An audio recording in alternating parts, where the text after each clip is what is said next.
برطانیہ تو انہیں چھوڑنا ہی تھا، اس لیے کہ برطانیہ نے ان کے ویزے ایکسٹینشن سے انکار کر دیا تھا، جس کے خلاف انہوں نے اپیل کر رکھی تھی، اور اس اپیل کا ابھی حال ہی میں فیصلہ یہ آیا تھا کہ آپ کو اگر ایکسٹینشن لینی ہے تو آپ کو ایک دفعہ ملک چھوڑنا پڑے گا۔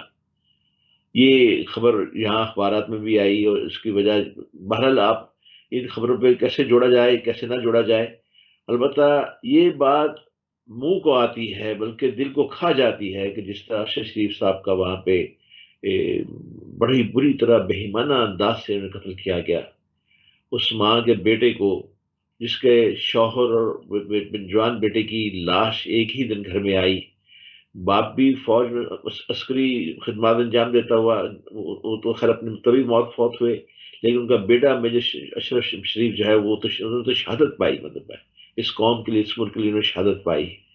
اور پھر یہ ارشد شریف جو ہے برسوں فوج کے آئی ایس پی آر کے ساتھ تعاون کے ساتھ یہ محاذ کے نام کا ایک پروگرام کرتے رہے، جس میں پاک فوج کے بارے میں، پاک فوج کی کارروائیوں کے بارے میں، ان کی اسٹریٹجی کے بارے میں لوگوں کے خون کو گرماتے رہے، بناتے رہے، یعنی ان کے پروگرام میں اس طرح یعنی وطن کی محبت کوٹ کوٹ بھری ہوئی تھی کہ مجھے حیرت ہو رہی ہے کہ آج یعنی ان کا جب میں نے سنا تو یقین کیجئے کہ میرا خیال ہے کہ میں سکتے میں آ گیا جب ارشد شریف کے بارے میں نے سنا۔ لیکن یہ ہے کہ بہرحال اگر یہ دنیا میں اگر یہ قاتل بچ بھی جاتے ہیں تو اللہ کی لاٹھی تو بڑی بے آواز ہے، یہ بچ نہیں سکے گے، خیر کوئی ہو، کسی نے بھی قتل کروایا ہو، لیکن یہ بات یہ ہے کہ یہ ہے ایک سازش۔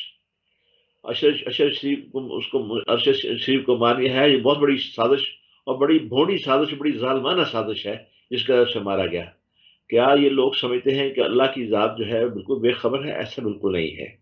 اس کی ماں کی آہ و بکا جو ہے وہ سات آسمانوں کو چیر کے پہنچ چکی ہے، اور مجھے یہ پورا یقین ہے کہ انشاءاللہ باذن اللہ جو بھی مجرم ہوگا، خود سیاسی مجرم ہو یا دوسرے حکومت میں ہو یا کہیں اور بڑی بڑی کرسیوں میں بیٹھے ہوں، اللہ تعالیٰ کی پکڑ سے وہ دور نہیں، اللہ تعالیٰ ضرور ان کو پکڑے گا، ضرور سزا دے گا۔ بہت شکریہ۔ بس وہی بات ہے کہ لال بتی کے پیچھے لگے ہوئے ہیں کہ اللہ تعالیٰ پوچھے گا، یقیناً اللہ تعالیٰ ضرور پوچھے گا۔ سر، آپ نے حضرت موسیٰ علیہ السلام کی دعا سے ہمیشہ پروگرام کی ابتدا کرتے ہیں، رب اشرح لی صدری ویسر لی امری، اور یقیناً کہ اللہ تعالیٰ ہماری زبانوں کی گرہوں کو کھول دے، مگر نہ صرف یہ کہ ہم دوسروں کو سمجھا پائیں، اللہ کرے کہ میں آپ ہم سب سے پہلے اپنے آپ میں تبدیلی لے کے آئیں، کیونکہ مجھے لگتا ہے پورا پاکستان بمام میرے ہم دوسروں کو چینج کرنے میں لگے ہوئے ہیں، بٹ ہم اپنے آپ کو چینج نہیں کر رہے۔ میری دعا ہے کہ اللہ تعالیٰ کرے کہ ہم اس دعا کو اس لحاظ سے ضرور کہیں کہ اللہ تعالیٰ ہمیں کرے۔ سر، آپ نے میاں صاحب کا بڑے اچھے طریقے سے ایکسپلین کیا پاکستان کی جو صورتحال ہے۔ میں آج سوچ رہی تھی، بلکہ مجھے آپ یہ بتائیے گا کہ پاکستان کی جو صورتحال ہے، جناب اسحاق ڈار صاحب جاتے ہیں پاکستان بطور ثالث بھی اپنا کردار ادا کر رہے ہیں، کیونکہ آج کل کے زمانے میں کوئی چیز چھپائی نہیں جا سکتی، کوئی نہ کوئی ایک تیسری آنکھ آپ کو دیکھ رہی ہے، دیواروں کے کان ہیں، ہر طرف کیمرے لگے ہوئے ہیں، 2 جہاز تیار ہیں اس وقت اسلام آباد میں جو کسی 2 شخصیات کے لیے ہیں۔ مین وائل جناب اسحاق ڈار صاحب جب پاکستان جاتے ہیں اور ان کی موجودگی میں میرا نہیں خیال کہ مریم نواز صاحبہ کے پاس ہمارے جو چیف آف آرمی سٹاف ہیں ان کی کوئی بری ویڈیوز ہوں گی، مگر ان کے اثاثہ جات کو جو پبلسائز کیا گیا اور عام کر دیا گیا، لیک ہوا ڈیٹا، اور اس کے بعد اسحاق ڈار صاحب نے فوری طور پر اس کی انویسٹیگیشن کا حکم دیا ہے، کچھ اس کے بارے میں بھی آپ فرمائیں گے؟ یہ بہت ملین ڈالر کوشچن کیا ہے آپ نے۔ بات یہ ہے کہ ایف بی آر کا ڈیٹا چوری ہوا جو کہ لیک ہوا۔ آپ اور میں اگر اس طرح اگر یہ سوچیں کہ جو چیزیں ایف بی آر کو ڈکلیئر کی گئیں تو خفیہ چیز نہ رہی، مطلب ہے انہوں نے خود ایک حکم سرکاری ادارے کو، میں اگر اپنی چیزیں اپنے ایسٹ ڈکلیئر کرتا ہوں ایف بی آر کو، پھر ایف بی آر کی ڈیوٹی بنتی ہے کہ وہ مجھ سے پوچھے کہ یہ آپ کے جو اثاثہ جو ہے بیونڈ دا مینز ہیں، یہ بتائیے کہاں سے بنے۔ ایف بی آر کا وہ ڈاٹا جو ہے مطلب باہر نکلا ہے، اس کا مطلب یہ ہے کہ یعنی یہ جو پھر دوسری بات یہ ہے، ابھی تک مجھے تشویش جو ہے وہ اس بات کی ہے کہ اس میں جو اربوں روپے کی جائیداد بتائی گئی اس کی تردید ابھی نہیں آئی. یعنی ہونا تو یہ چاہیے تھا کہ اس کی تردید آتی، اور اگر وہ تردید نہیں آئی تو آپ لازمی بات ہے خاموشی کو نیم رضامندی سمجھا جاتا ہے. اور اس حوالے سے چاہیے تھا کہ جن پہ وہ یعنی ابھی اول تو انہوں نے یہ کہا ہے کہ ہم جو ہے اس بات کی تحقیق کر رہے ہیں کہ ڈاٹا باہر نکلا کیسے. یہ بات کی بات ہے کہ وہ جنہوں نے ڈاٹا اس میں اپنا ڈاٹا دیا ہے، جو اپنی جو ڈکلیئر کی ہے، یقینی بات ہے کہ انہوں نے اپنی انہیں اس بات کا علم ہوگا کہ اگر ایف بی آئی کے سامنے چیزیں ڈکلیئر کر رہے ہیں تو ہمیں پوچھا بھی جا سکتا ہے. تو مجھے تھوڑا سا یہ بھی ڈاؤٹ ہے کہ کچھ بڑا بھی ذیب داستان کے لیے کچھ بہت زیادہ بڑھا چڑھا کے بھی پیش کیا گیا ہے. یہ بھی ساتھ ایک مجھے خدشہ ہے اس بات کا. لیکن یہ ہے کہ وہاں سے یعنی ڈاٹا کا چوری ہو جانا لازمی بات ہے کہ آپ اور میں تو چوری نہیں کر سکتے، یہ تو بااثر لوگ ہی لے سکتے ہیں وہاں سے. بااثر لوگوں کی بات مانی وہاں جائے گی وہاں پہ کرنے کے لیے. اور جس کی طرف آپ نے اشارہ کیا ہے مریم نواز کی طرف، یا مریم نواز بہرحال کیونکہ ایک بہت بڑی جماعت کی وہ لیڈر ہیں، بہت بڑے باپ کی سیاسی لیڈر کی بیٹی ہیں، اور ان کے پاس ڈیٹے کا آ جانا، پہلی بات تو یہ ہے کہ پہلے یہ ثابت کیسے کیا جائے کہ یہ مریم نواز نے یہ لیک کیا ہے. اور پہلی بات تو یہ ہے. دوسری یعنی پہلے تو یہ سب ایف بی آئی نے لیک کیسے ہو گیا، ان کے نظام اس بوسیدہ نظام کو مطلب اس کی تحقیق ہونی چاہیے. اور اگر آئی ایس آئی جو ہے وہ دوسری جو جماعتیں جو ہیں وہ وہ انٹیلیجنس کے ادارے ہیں، وہ بال کی کھال اگر اتار لیتے ہیں تو ان کے لیے اتنی مشکل نہیں ہے وہ پتہ کر لیں کہ یہ کیسے ہوا. پھر آئی ٹی کا معاملہ تو فوراً پتہ لگ جاتا ہے کہ کس طرح کہاں سے کاپی ہوا، کہاں سے کاپی نکل کے باہر گئی ہے. مطلب ایک تو یہ بات ہے. دوسرا یہ ہے کہ اس کے بعد پھر اس بات کی بھی تحقیق کی جائے کہ یہ معاملہ جو ہے لیک کیسے ہوا، کس نے لیک کیا. اور ان کو باقاعدہ طور پہ جو انہوں نے جرم کیا ہے، یہ باقاعدہ ایک جرم ہے ایف بی آئی کا ڈیٹا جس نے چرا کے آگے دیا اور آگے جنہوں نے لیک کیا، یہ تمام کے تمام قومی مجرم ہیں. ان کو کٹہرے میں لانا چاہیے باقاعدہ طور پہ. اور تیسری بات یہ ہے کہ اگر وہ ایسٹ جو بیونڈ دا مینس ہیں پھر ان کو بھی عدالت میں لانا چاہیے، ان کو بھی پوچھنا چاہیے کہ یہ ایسٹ کہاں سے آئے. لیکن میں اب بھی یہ کہتا ہوں کہ اگر ایسٹ بیونڈ دا مینس ہو تو وہ چھپائے جاتے ہیں، ڈکلیئر نہیں کیے جاتے. سر بہت شکریہ، آپ نے ساری باتیں اپنے الفاظ میں کہہ دیں. آپ نے پہلی بات تو کہا کہ بسیدہ نظام ہے. آج کل ظاہر ہے کمپیوٹر اینڈ ٹیکنالوجی کا سسٹم ہے، سیکیورٹی کا نظام ہونا چاہیے، مگر ڈیٹا کہیں سے بھی لیک ہو سکتا ہے، اس میں کوئی شک نہیں. مگر اسحاق ڈار صاحب، آپ نے بڑے اچھے طریقے سے کور کیا، جناب باجوہ صاحب کو بھی رسپیکٹ ہم. ایک غریب ملک جہاں پر لوگوں کے پاس کھانے کے لیے روٹی نہیں. آج بلکہ ہمارے پروگرام میں ایک لائر آ رہے ہیں، انہوں نے مجھے اس کی بڑی پیاری ایکسپلینیشن دی کہ پاکستان میں جائیداد کے نام پہ اور زمینوں کے نام پہ لوگ کانٹریکٹس پہ جو کٹ بیکس لینے پہ people make lot of money. 12 ارب 13 ارب is not a big deal. مگر ایک غریب ملک جہاں پر لوگوں کے پاس کھانے کا پیسہ نہیں ہے، ایک آرمی چیف جو بڑی لیوش زندگی گزار رہے ہیں، which is we are proud of, they are representing Pakistan. تو اتنا پیسہ، اس کا مطلب ہے کہ جو ہماری حفاظت کے لیے ہیں وہ بھی اگر کٹس لینے کے بعد اس طرح پیسہ بناتے ہیں، وہ ایک دکھ کی بات ہے. ضرور کہ میری رائے ہے، آپ کا اس سے متفق ہونا قطعاً کوئی ضروری نہیں ہے.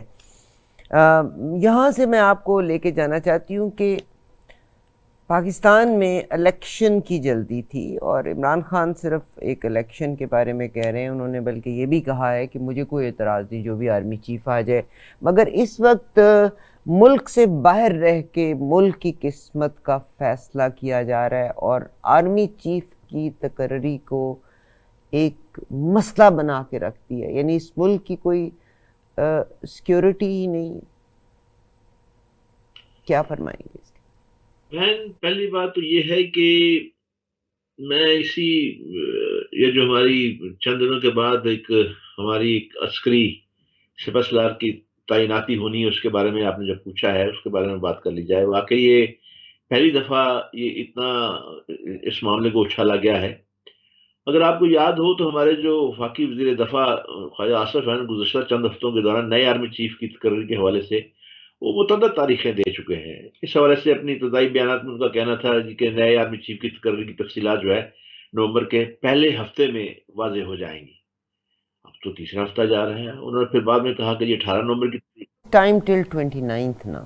ہاں جی جی، نہیں میں آصف جو ہمارے وزیر دفاع اس کی بات کر رہا ہوں، اس کے بیان کی بات کر رہا ہوں، یہاں سے پھر مقدہ کھلے گا، یہاں سے ہم چیزوں کو جوڑیں گے. پھر 18 نومبر کی تاریخ دے دی انہوں نے. تو گزشتہ دن یعنی یسٹرڈے قومی اسمبلی میں تقریر کرتے ہوئے انہوں نے کہا کہ سمری اور آرمی چیف کی تقرری کے لیے سینئر ترین لیفٹیننٹ جنرل اور chairman joint chief of staff committee کے سربراہ ڈوزیئر اگلے 2 دن میں وزیر اعظم کے دفتر یعنی پی ایم پہنچا دیے جائیں گے. لیکن اس وقت سوال یہ کیا جا رہا ہے کہ آخر سمری وزیر اعظم آفس تک بھیجنے میں تاخیر کیوں برتی جا رہی ہے؟ یہی آپ کا سوال ہے. یہ کہ سمری بھیجنے کا طریقہ کار ہوتا کیا ہے؟ دراصل آرمی چیف کی تعیناتی کے لیے سمری بھیجنا ایک طرح کی رسمی کارروائی ہے میری بہن، جس میں 1 گھنٹہ بھی لگ سکتا ہے، زیادہ سے زیادہ 1 دن لگ سکتا ہے، مگر اس سے زیادہ وقت لگنا نہیں چاہیے. سمری متعلقہ افسران جو آرمی چیف بننے کے اہل ہوتے ہیں ان کے ناموں پر مشتمل ہوتی ہے، اس کے ساتھ ان کی تفصیلات سی وی کی طرح درج ہوتی ہیں، جنہیں ڈوزی اور پرسنل فائل بھی کہا جاتا ہے. انہی میں وزیر اعظم آفس نے وزارت دفاع کو خط لکھ کر، یعنی آج ہی وزیر اعظم آفس نے وزارت دفاع کو خط لکھ کر اس زمن میں سمری بھیجنے کی ہدایت کی ہے. میں خبریں سن رہا تھا تو مجھے پتا چلا عمومی طور پر طریقہ کار میں یہی ہوتا ہے کہ وزیر اعظم کا دفتر وزارت دفاع کو لکھتا ہے. وزیر اعظم کا دفتر جو ہے وزارت دفاع کو لکھتا ہے اور فوج کی سروس سے ریٹائر ہونے والے افسران کی فہرست بھی منگواتا ہے، اور وہ جو ہوتے ہیں جو جنہوں نے بننا ہوتا ہے ان کی فہرست منگواتا ہے. وزارت دفاع جی ایچ کیو کو لکھتا ہے. جی ایچ کیو کی طرف سے 5 یا 8 افسران کے نام بھیجے جاتے ہیں، جن میں ان کی پرسنل فائل بھی موجود ہوتی ہے، اور یہ باجوہ صاحب نے کرنا ہوتا ہے اس سارا کام. اور جی ایچ کی جانب سے 8 نام جو لسٹ بھیجی جا سکتی ہے، اس میں جن کو نام آنے کے بعد ان ناموں کی فہرست وزارت دفاع کو جاتی ہے، جہاں سے وہ وزیر اعظم آفس پہنچتی ہے. اور وزارت دفاع کے پاس ایسا اختیار نہیں ہوتا ہے کہ وہ اپنی مرضی کا نام بھیج سکے، اسے وہی لسٹ بھیجنی پڑتی ہے جو کہ باجوہ صاحب نے بھیجی ہوگی یا بھیج دی ہے. بلکہ اس پورے معاملے میں وزارت دفاع کا کام فقط ایک ڈاک خانے کے طور پہ ہوتا ہے. آج شہباز شریف صاحب نے اپنی کیبنٹ کو بھی بلا لیا ہے. آپ نے بات کی کہ لندن میں مشورے ہو رہے ہیں چیف کے سربراہ کے بارے میں. بہرحال کیونکہ شہباز شریف مسلم لیگ نون کے ہیں، اور نون کے بے شک نواز شریف کو عدالتوں نے سب نے نااہل قرار دے دیا ہے، لیکن بہرحال کون نہیں جانتا کہ بھی نون لیگ کے جو سربراہ ہیں وہ تو نواز شریف ہیں، ابھی تک وہی چلا رہے ہیں. یہ ہماری بد نصیبی ہے کہ ہماری حکومت جو ان سے چلائی جا رہی ہے، اور وہ میں اس حد تک ان سے اتفاق کرتا ہوں کہ عدالت جنہیں نااہل قرار دے وہ پھر ملک کا نظام چلائیں. ان کو تو کوئی حق نہیں ہوتا کہ وہ ملک کا، جن کو عدالت نے نااہل قرار دے دیا ہے تمام چیزوں کے لیے، پھر اس کا کوئی حق نہیں کہ وہ چیف کی تقرری کرے. لیکن چیف کی تقرری بظاہر سامنے تو شہباز شریف ہی کریں گے جو کہ وزیر اعظم ہے، آئین انہیں اس کا حق دیتا ہے. اب جی ایچ کیو کے اپنے معیار کے مطابق آرمی چیف کی تقرری کے لیے نامزد افسر کو لیفٹیننٹ جنرل ہونا چاہیے، جنہوں نے اس سے پہلے کور کمانڈ کی ہو اور خاص طور پر ان کے خلاف نظم و ضبط کے خلاف ورزی سے متعلق کوئی رپورٹ یا فائل نہ بنی ہوئی ہو. وزارت دفاع یہ فائل اور ڈوزی وزیر اعظم کے دفتر بھیج دیتی ہے. اس تمام تر طریقہ کار کو سمری بھیجنا کہتے ہیں. وزیر اعظم اس سمری کے ملنے کے بعد اس پر اپنے کمنٹس لکھ کر صدر کو بھیج دیتے ہیں. صدر چاہیں تو اس پر اپنے مشاہدہ لکھ کر یا سوال اٹھا کر وزیر اعظم سے وضاحت مانگ سکتے ہیں. اگر چاہیں تو یہ سمری پر پاس 10 دن کے لیے رکھ سکتے ہیں، لیکن زیادہ تر ایسا ہونے کا امکان بہت کم ہوتا ہے. لیکن یہاں بھی ایک خدشہ پیدا ہو گیا ہے. چند دن پہلے 2 دن پہلے بلاول بھٹو نے جو ایک کانفرنس کی، وہاں پہ پریس کانفرنس میں کہا، اور انہوں نے باقاعدہ طور پہ عارف علوی صاحب کو یعنی تنبیہ کی کہ آپ کو ایسا کام نہیں کریں گے، یہ وزیر اعظم کا استحقاق ہے اور وہ آپ کو ماننا پڑے گا. وہ ان کی طرف سے جو جواب آیا وہ یہ تھا کہ میں بطور وزیر اس بات کا پابند ہوں کہ وزیر اعظم مجھے جو سمری بھیجے میں اسے منظور کر کے بھیج دوں. لیکن پھر کیا وجہ ہے کہ وزیر دفاع کو بھی پارلیمنٹ کے اندر یہ بات کہنی پڑی؟ صدر کے بارے میں مبہم الفاظ میں انہوں نے بھی اپنے شک کا اظہار کیا. پھر رانا ثناء اللہ ہے وزیر داخلہ ہے، حالانکہ اس کا کوئی حق نہیں بنتا کہ اس بارے میں کوئی کمنٹ کرے. ہمارے ہاں مصیبت یہ ہے کہ جو آدمی جس محکمے کا وزیر ہوتا ہے اس کے بارے میں کم اور دوسرے محکموں کے بارے میں زیادہ بیانات دیتا ہے. گویا یہاں پہ یہ سمجھ نہیں آ رہی کہ وزیر اعظم کی تقرری عمران خان کریں گے، شہباز شریف کریں گے، خواجہ آصف کرے گا، رانا ثناء اللہ کرے گا، یہ کون کرے گا؟ اب ایک تماشا بن گیا ہے ہمارے ٹی وی کے اوپر اس چیف کی تقرری کے بارے میں. مجھے سچی بات ہے شرم آ رہی ہے. یہ میرا دوسرا موقع ہے، یعنی میں جو بہت زیادہ ندامت فیل کر رہا ہوں. اگر آپ اجازت دیں تو پہلا موقع میں وہ بھی بتا دوں کہ ہمارے ملک کے وزیر اعظم شہباز شریف یہاں برطانیہ میں آئے، اور یہاں برطانیہ میں جو حال ہوا، ہونا تو یہ چاہیے تھا کہ اخلاقی طور پہ یہاں ہمارے ہاں جس جمہوریت کا آپ نعرہ لگاتے ہیں، جس جمہوری نظام کا آپ بہت زیادہ واویلا کرتے ہیں، یا تو یہ ہے کہ ایک ریلوے انجن یہاں پہ جہاں پہ بیٹھے ہوئے ہیں برطانیہ میں بیٹھا ہوا ہوں، ایک ریلوے انجن جو ہے لندن سے 400 میل دور جو ہے وہ تھوڑا سا ٹکرا جاتا ہے، جب اس کی بریک لوز ہو جاتی ہے تو جو وزیر ریلوے ہے وہ ریزائن کر جاتا ہے، کیبنٹ میں بیٹھا اٹھ کے چلا جاتا ہے۔ یہاں تو آپ کو ساتھ بٹھا کے آپ کی پوری جرائم کی فہرست پڑی گئی، اور وہ شرمناک جرائم تھے کہ آپ کو پاکستان میں سلاح زدگان کے لیے مدد دی گئی، آپ نے اس مدد کو خود بند کر دیا، اپنے داماد کو دے دیے، داماد نے پیسے جو ہے یہاں 15 ملین پاؤنڈ جو آپ کو دیے گئے وہ آپ نے یہاں پہ بھیج دی، وہ بچہ یہاں آپ کا داماد یہاں لے کے آیا، اور جب سے یعنی عمران کی حکومت آئی تھی، جب اس دن کے بعد سے یہ یہاں پہ بیٹھے ہوئے ہیں، اور اسی رقم سے باقاعدہ طور پہ اخبار والوں نے ثابت کر دیا کہ یہاں کے انہوں نے پراپرٹی خریدی، بزنس کی ہے۔ اب وزیر اعظم نے کیونکہ ڈیلی میل کے اوپر جس رپورٹر نے یہ جو ساری سٹوری شائع کی تھی اس کے خلاف دعویٰ کر دیا، اب اس کا جواب دعویٰ کے لیے انہوں نے ثبوت مانگے تھے، آپ نے موقع پہ ثبوت مہیا نہیں کیے، پھر کیا وجہ ہے آپ نے ثبوت کیوں مہیا نہیں؟ اگر آپ نے دعویٰ کیا تھا، جواب دعویٰ دائر کیا تھا، تو کیا وجہ ہے آپ کو پھر جرمانہ لے کے یہاں سے جانا پڑا؟ ابھی مقدمہ ختم نہیں ہوا، ابھی تو آپ کو تو جرمانہ دینا پڑا۔ اب بتائیے کس قدر شرمناک بات ہے۔ ہونا تو نہیں چاہیے تھا اخلاقی طور پہ، جب روکا گیا تھا تو یہیں سے ریزائن بھیج دیتے۔ وہ لوگ جو ان کو وزیر اعظم کے عہدے پہ لائے ہیں، وہ لوگ جنہوں نے ان کو وزیر اعظم منتخب کیا ہے، وہ 11 جماعتیں بھی وہ یہ سوچیں کہ اتنا بڑا اخلاقی جرم جو ہے جو عائد کر دیا گیا وزیر اعظم کا، کیا وہ اہل ہے کہ ہمارا وزیر اعظم بنے؟ کوئی تو ایک نظیر پیدا کریں، کوئی تو نظیر ایسے پیش کریں آپ۔ تو یہ کس کی آپ بات کریں گے؟ یعنی ہر طرف تماشا لگا ہوا ہے۔ یہ دو چیزیں میں نے آپ کے سامنے رکھی ہیں، دونوں چیزیں اس وقت جو ہے ساری قوم جو ہے بڑی ہی درد مندی دلسوزی سے یہ تماشے دیکھ رہی ہے۔ بہت شکریہ سر، بہت شکریہ۔ ہم ایک چھوٹی سی بریک لیتے ہیں، بریک کے بعد واپس آتے ہیں، پلیز اسٹے ٹیونڈ۔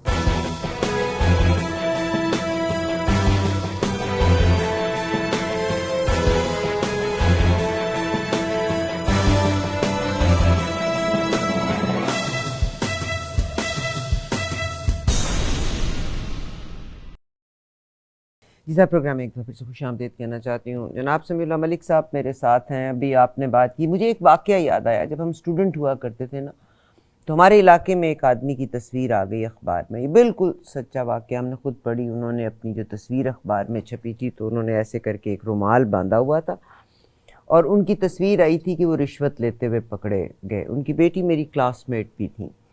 آپ یقین کیجئے گا کہ اس دن کے بعد، جس دن ان کی اخبار میں تصویر آ گئی، پورے علاقے کے بیچ میں بات خبر پھیل گئی۔ انہوں نے اپنے گھر سے نکلنا چھوڑ دیا تھا، اینڈ دین اسی ڈپریسڈ فارم میں، یعنی دیر واز اے ٹائم کہ شرم تھی۔ آج کل کے زمانے میں اگر آپ غلط بھی کرتے ہیں تو آپ ڈھٹائی کے ساتھ، آپ کسی کو گالی بھی دیتے ہیں، آپ ڈھٹائی کے ساتھ گالی دیتے ہیں، حالانکہ زبان جو ہے وہ ہمیں بالکل اس چیز کی طرف بتاتی ہے کہ کس ماں کی گود میں ہم نے پرورش پائی۔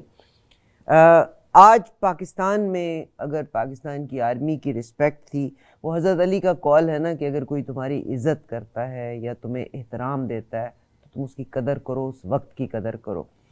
پاکستان آرمی کے لیے اگر لوگوں کے عام عوام میں کبوتر اگر بلی کو دیکھ کے آنکھیں بند کرے تو وہ تو اس کا دل چاہے تو بالکل بند کر سکتا ہے، مگر پاکستان کی آرمی کی ہمیشہ رسپیکٹ ایک شخص کی وجہ سے ہر آدمی پاکستان کا، مطلب میجورٹی کو آپ دیکھ لیں کہ وہ اتنے فرسٹریٹ ہو گئے ہیں کہ وہ گندی گالیوں کے استعمال سے بھی اب باز نہیں آ رہے۔ ہمارے جیسا بندہ جب بات کرتا ہے، یوٹیوب پہ جا کے دیکھیے گا کتنی گالیاں دیتے ہیں اگر ہم آرمی کے بارے میں یا آرمی کو پروٹیکٹ کرنے کی بات کرتے ہیں۔ آج کل کے دور میں آرمی کا گلہ ہی صرف اتنا ہے کہ اگر اچھی بھلی گورنمنٹ چل رہی تھی، آپ کی اکانومی اپ ورڈ تھی، وہ لوگ جو نیگیٹو بات کرتے ہیں وہ تو بار بار ایک ہی بات کہہ رہے ہیں کہ نہیں جی اکانومی واز گوئنگ ڈاؤن، مہنگائی انٹرنیشنل ہے، مگر غم صرف اس بات کا ہے کہ جن لوگوں کو اپنی ذاتی دشمنیوں کی وجہ سے یا اپنے ذاتی بینیفٹس کے لیے یا اپنے پریویس ریکارڈز کو کلیئر کرنے کے لیے جن لوگوں کو نامزد کیا گیا۔ ابھی ڈاکٹر صاحب آپ نے کہا کہ جو یہ پاناما پیپرز کے لحاظ سے جو آپ نے بات کی ہے، پاکستان کی تو خیر اب کسی چیز پہ بھی ہمیں یقین ہی نہیں ہے، مگر اگر آپ آئی لینڈ کے پریزیڈنٹ کی بات کریں تو ان کا نام پاناما لیکس میں تھا، انہوں نے ریزائن کر دیا تھا۔ بے شمار اور شخصیات کے نام تھے، آپ کے ڈیوڈ کیمرون، ان کے فادر کی طرف سے جو ان کی پراپرٹی تھی اس میں نام تھا. اس بندے نے دیکھیے گا کس طرح وہ سٹیپ ڈاؤن کیا.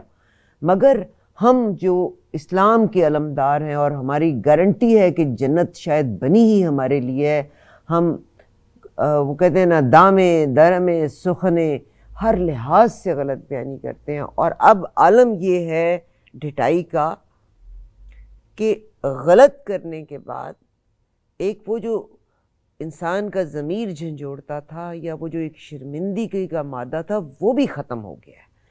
اس کے بارے میں آپ کیا فرمائیں گے؟ اور آپ ہی بلکہ مجھے بتائیے گا کہ ایک زمانہ تھا جب یہ مسلمانوں کے اگینسٹ مساجد میں فتوے لیے، مسلمانوں کو بہکانے کے لیے فتوے حاصل کیے گئے تھے، تو باقاعدہ وہ لوگ جن کو برطانیہ میں تیار کیا جاتا تھا ان کو قرآن اور حدیث کی تعلیم دینے کے بعد لوگوں کو پاس بھیجا جاتا تھا. آپ کے پاس اس کی انفارمیشن ہے؟ بہن اس میں تو کوئی شک نہیں، بقایا طور پہ یہاں ایک پوری تنظیم جو تھی وہ بلکہ ہے اب بھی کام کر رہی، بقایا طور پہ وہ براؤن سکن والوں کو یہاں پہ ٹریننگ دی جاتی ہے، انہیں اسلام پڑھایا جاتا ہے، اور انہیں اسلام وہ پڑھایا جاتا ہے جو ان کو مطلوب ہے، اور پھر ان کو بقایا طور پہ ہمارے وزیرستان، نارتھ وزیرستان میں، پاکستان میں اور دنیا کے دیگر اسلامی ملکوں میں بقایا طور پہ انہیں ان کی تقرری کی جاتی ہے تاکہ اس اسلام کے اندر جو ہے ایسے فاسد خیالات کو شامل کیا جائے، تاکہ مسلمان قوم کو گمراہ کیا جائے، ایسے فاسد عقائد کو لایا جائے. یہ تو باقاعدہ طور پہ یعنی اب تو یہ معاملہ کھل چکا ہے. میں آتا ہوں آپ کی اس بات کے اوپر، آپ نے جو ہمارے پاکستانی معاشرے کے اوپر جو بات کی ہے، اور آپ نے مثال دی ہے اپنی ایک سہیلی کے باپ کی. بات یہ ہے کہ آپ نے خود ہی بتا دیا، جب اس زمانے میں اگر ایک آدمی رشوت لیتا تھا یا رشوت لی، اس کو رشوت کو برا سمجھا جاتا تھا، تو اس لیے وہ چھوڑ گیا. یہاں بھی اگر ڈیوڈ کیمرون کی آپ نے مثال دی ہے، دیکھیں ڈیوڈ کیمرون صرف یہ اسٹیپ ڈاؤن ہی نہیں ہو گیا، اس نے سیاست ہی چھوڑ دی ہے. آپ نے کبھی اس کا دوبارہ نام سنا ہے؟ اس کا دوبارہ نام نہیں سنا آپ نے کنزرویٹو کا، حالانکہ وہ ذاتی طور پہ خود براہ راست ملوث نہیں تھا، لیکن اسے چھوڑ دیا. لیکن مجھے یہ بتائیے کہ جس ملک کے اندر 349 آدمی کا نام پاناما میں آئے ہوں، تو باقی 348 کہاں ہیں؟ ان کے بارے میں کیوں نہیں مقدمہ چلا؟ ایک بھی کسی آدمی کا نام بتا دیں، کسی کو آدمی کا نام بتاؤ. میں تو اگر مجھ سے پوچھیں گے تو میں تو 5-6 آدمیوں کا نام آپ کو بتا دوں گا، لیکن باقی جو اس کے لیے مجھے گوگل کرنا پڑے گا، اس کی فہرست مجھے نکالنی پڑے گی. مسئلہ یہ ہے کہ جب ہماری قوم حرام کھانے میں اتر آئی ہے، اور جب حرام کثر سے آ جائے تو پھر ایسا ہی معاشرہ ہوتا ہے. جیسے آپ کو پتا ہے، جیسے عوام ہے، اب یہ تو حدیث بھی ہے، جیسی قوم ہوگی ویسے آپ کے حاکم ہوں گے، اگر جیسے ہمیں کیا جا رہا ہے. لیکن میں یہ سمجھتا ہوں کہ یہ جو ہمارا جو محاسبہ ہے، یہ بجائے نیچے سے جانے کو اوپر سے نیچے آنا چاہیے. ہمارا قصور صرف یہ ہے کہ ہم نیچے سے اوپر کو لے کے جانا چاہتے ہیں. ایک سائیکل چور کو پکڑ لیں گے، انڈا چور کو پکڑ لیں گے، آٹے چور کو پکڑ لیں گے، لیکن جو کھربوں کھربوں ڈالر ڈکار گئے ان کو پوچھتے نہیں ہیں. میں آپ کو یہ بتانا چاہتا ہوں، کیا ہم اس منصور کو بھول گئے، یا نیوی کے منصور کو، جسے $46 بلین کے سے وصول کیا گیا، اس امریکہ سے لایا گیا، $46 بلین سے وصول کیے گئے باقاعدہ طور پہ، امریکہ نے پاکستان کے حوالے کیا. اور بھی کئی لوگ ہیں جن کے کورٹ مارشل ہوئے ہیں اور اسلحے کے سلسلے میں انہوں نے رشوت دی، اور یہ بھی ہے معاملہ. یہ ساری باتیں تو ہیں اس وقت، مطلب چلی ہیں کیا. لیکن انہوں نے تو پھر بھی تطہیر کا عمل کو شروع کیا، لیکن سول نے کیا کیا؟ جیسے میں نے آپ سے پوچھا کہ وہ 348 آدمی کہاں ہیں، اس میں ججز بھی شامل ہیں، وکلاء بھی شامل ہیں، تاجر بھی شامل ہیں. یہاں پہ جرنیلوں کی بھی بڑی بڑی کوٹھیاں ہیں، بڑے بڑے یہاں پہ بڑے بڑے پلازے ہیں، ان کے بڑی بڑی جائیدادیں یہاں پہ لندن کے اندر. آپ یہ دیکھیے کہ لندن کے اندر ہم جیسے لوگ جو کہ ہم جہاں ساری وہ ٹیکس دیتے رہے ہیں، اور آپ یہ دیکھیے ہم سے پوچھا جاتا ہے کہ بیونڈ دا مینز یہ کہاں سے آیا سب کچھ ہمارے پاس. لیکن چوروں کی جنت ہے، لٹیروں کی جنت ہے. آپ باہر سے $10 بلین لے کے آ جائیے یہاں پہ اس ملک کے اندر، اسے نہیں پوچھا جائے گا. مجھ سے پوچھا جائے گا. میں جب بینک میں جاتا ہوں تو بینک سے اگر میں اپنی رقم سے 3,000 پاؤنڈ سے زیادہ نکلنا چاہتا ہوں تو مجھ سے باقاعدہ سوال کیا جاتا ہے، جی آپ نے کیا کرنا ہے اس کو، پیسے کو. میں سے پوچھتا ہوں میرے پیسے ہیں، کہتے ہیں معاف کیجیے، برا نہ منائیے، ہم کمپیوٹر کو دیں گے، لکھیں گے، تب جا کے آگے چلے گا، تب جا کے یہ ٹل کھلے گی، پھر ہم آپ کو پیسے دیں گے. ہمارے لیے تو یہ قوانین ہے اس ملک میں، برطانیہ میں. پاکستان کی تو بات چھوڑیں آپ، پاکستان میں تو آواز بگڑا ہوا ہے. شکریہ سر، آپ نے ابھی برطانیہ کی مثال دی ہے کہ، مگر میں آپ کو ایک کہتی ہوں کہ محاسبہ اوپر سے اس لیے شروع ہونا چاہیے کہ رول ماڈلز جتنے ہماری ینگ جنریشن ہے وہ سکسیسفل لوگوں کو دیکھتی ہے۔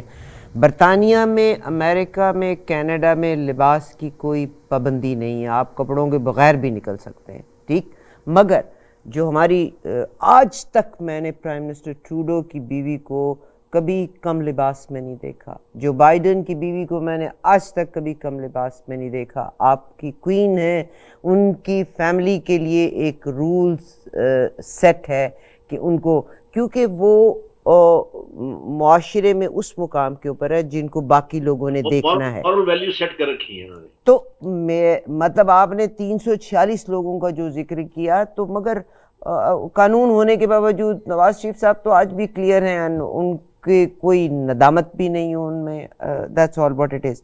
اینی ویز، میں سر ایک اور چیز لے کے آنا چاہتی ہوں کہ میرا ایک خدشہ ہے جو میں آپ کے ساتھ شیئر کرنا چاہتی ہوں۔ اس ملک کی پرابلم یہ ہے کہ ہم فورن فنڈنگ کی بات تو کرتے ہیں، میرے ساتھ ہمارے جو ایکس امبیسڈر ہیں جناب شمشاد احمد، انہوں نے بڑی پیاری بات کی، تھاٹ پرووکنگ۔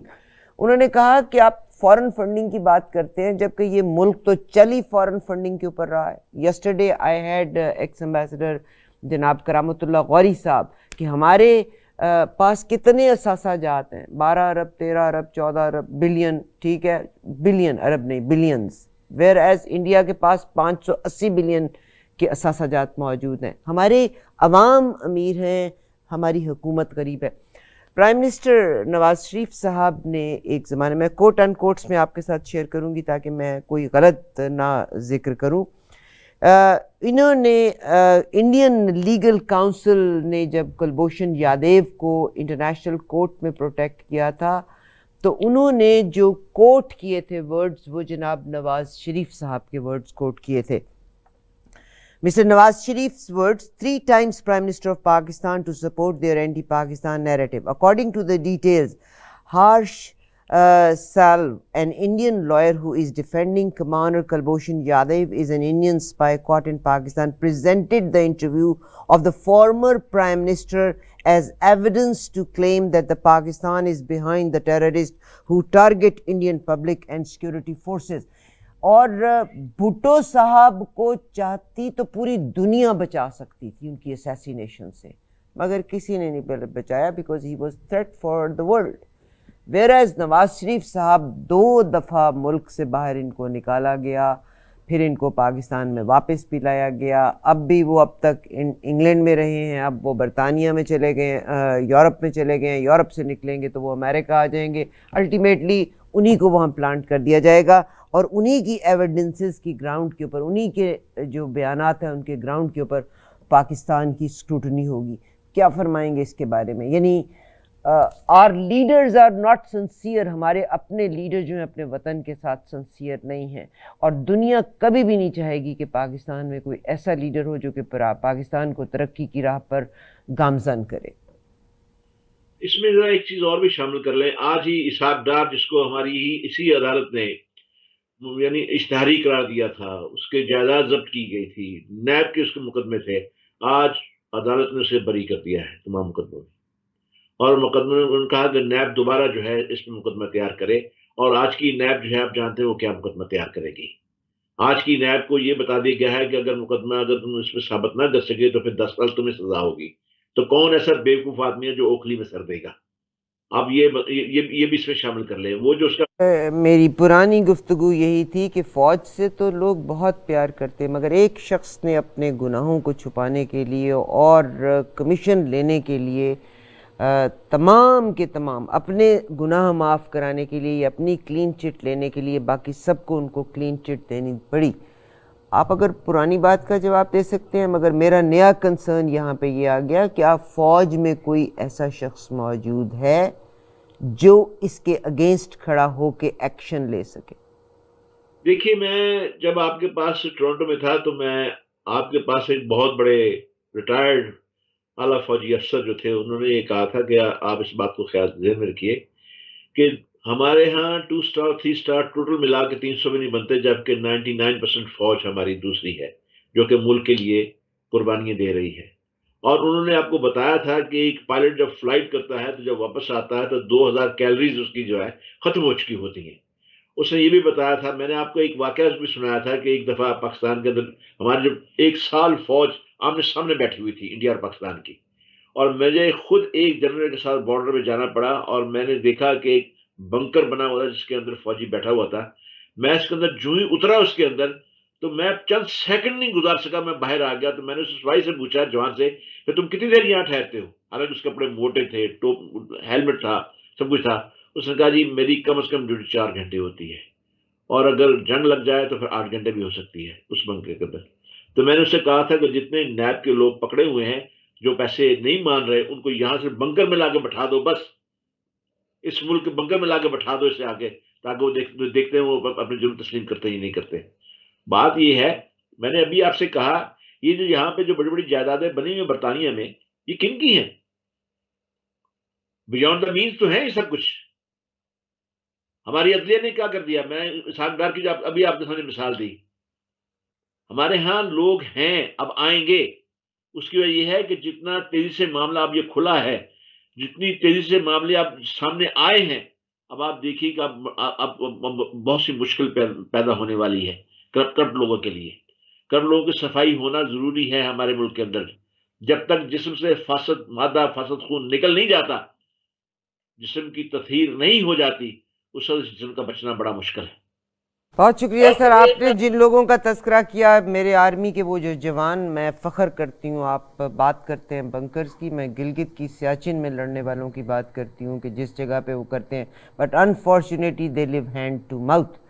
آپ نے 300 جرنلز کی بات کی ہے جو کہ جناب تنویر سلطان صاحب نے کی تھی. میں بالکل ایگری کرتی ہوں، مگر چند لوگ، جس میں پرویز مشرف صاحب کے دور میں یہ آیا تھا کہ ایکسٹرا پلاٹ بھی دیے جائیں گے، ایکسٹرا، یہ ریفارمز ہم کون لے کے آئے گا؟ کہ بڑے افسروں کے پاس ان کی پوزیشن بھی ہے، ان کے پاس ڈنڈے کا زور بھی ہے، ان کی بات میں بھی زور ہے، ان کے پاس پیسہ بھی اتنا زیادہ ہے، مگر عام آدمی جو عام پولیس آرمی والا ہے وہ تو بیچارہ ہینڈ ٹو ماؤتھ لائف گزارتا ہے. We have no problem with them.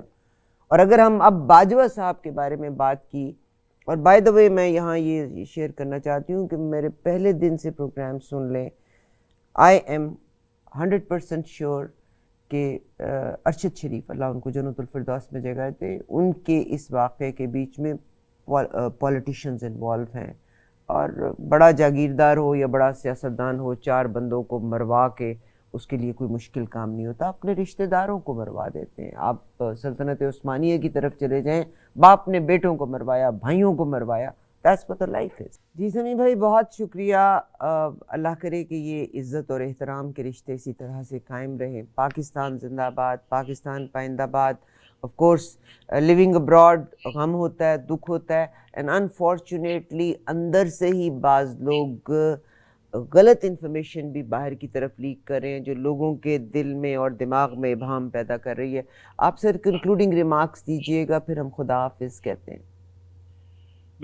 میرا خیال ہے کہ اس ملک کے ساتھ جس نے ظلم کیا ہے، کرپشن کی ہے، اور جس نے غریبوں کا مال لوٹا ہے، اور جس نے لوگوں کو دل دکھایا ہے، میرا رب جو ہے اس کا حساب ضرور لے گا. بہتر ہے. بہت شکریہ، بہت شکریہ ڈاکٹر صاحب کا، بہت شکریہ. آپ لوگوں کے پروگرام کو دیکھنے کا بہت شکریہ، اور یقیناً we look forward for your feedback. Please do give us your feedback. ہماری ویب سائٹ ہے eAwaaz.com. یوٹیوب پہ اگر آپ آتے ہیں تو eAwaaz TV کینیڈا کے نام سے ڈو سبسکرائب پلیز.